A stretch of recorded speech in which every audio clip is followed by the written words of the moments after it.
സെയിൻ ഡൊബ്രേ, ഒരു ഡേറ്റിന് പോയാലോ? ആരുടെയും കൂടെ ഒന്നും അല്ല കേട്ടോ. ഒരുപാട് കാലമായിട്ട് പ്ലാൻ ചെയ്യുന്ന ഒരു പ്യുവർ സോളോ ഡേറ്റ് ആണത്. എന്നും ക്ലാസ്സും വർക്കും കുക്കിങ്ങും ക്ലീനിങ്ങും എന്തൊക്കെയാണല്ലേ. Abroad life ഇതൊക്കെയാണെന്നേ. ഓട്ടം എന്തിനു വേണ്ടി? ജീവിതത്തിൻ്റെ രണ്ടറ്റം കൂട്ടിമുട്ടിക്കാൻ, കുടുംബത്തിന് വേണ്ടി, ഒരുപാട് സ്വപ്നങ്ങൾക്ക് വേണ്ടി. ഇതിൻ്റെയൊക്കെ ഇടയിൽ നമുക്ക് നമ്മളെ നോക്കാൻ എവിടെ നിന്നല്ലേ നേരം? ആരും പറയാത്തൊരു സത്യമുണ്ട്, നമ്മൾക്കും നമ്മളുടെ സോളിനെ സാറ്റിസ്ഫൈ ആക്കണമല്ലോ. ഈ തിരക്കുകളൊക്കെ മാറ്റിവെച്ച് അല്പനേരം നിങ്ങൾക്ക് വേണ്ടി സ്പെൻഡ് ചെയ്തൂടെ?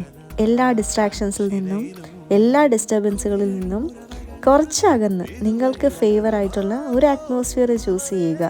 അവിടെ നമ്മളും നമ്മളുടെ സോളും. അതുമാത്രം മതിയെന്നേ. നമ്മൾ വളരെ നിസ്സാരമായിട്ട് തള്ളിക്കളയുന്ന പലതും ഒന്ന് ആസ്വദിക്കാൻ ശ്രമിക്കുക. 10 സെക്കൻഡുകളിൽ 100 കണക്കിന് ഇമോഷൻസുമായിട്ട് നമ്മൾ നമ്മളുടെ മനസ്സിനെ ഡിസ്ട്രാക്റ്റഡ് ആൻഡ് ഡ്രെയിൻഡ് ആക്കാറുണ്ട് ഈ സ്ക്രോളിങ്ങിലൂടെ തന്നെ. അപ്പോഴൊക്കെ നമ്മൾ പോലും അറിയാതെ നമ്മളുടെയൊക്കെ മനസ്സ് അത് ആഗ്രഹിക്കുന്നുണ്ടാവില്ലേ? അപ്പോൾ അതിനൊക്കെ വേണ്ടിയിട്ടുള്ളൊരു റീബൂട്ട് ബട്ടനാണിത്. So the question is, when was the last time you hit your refresh button?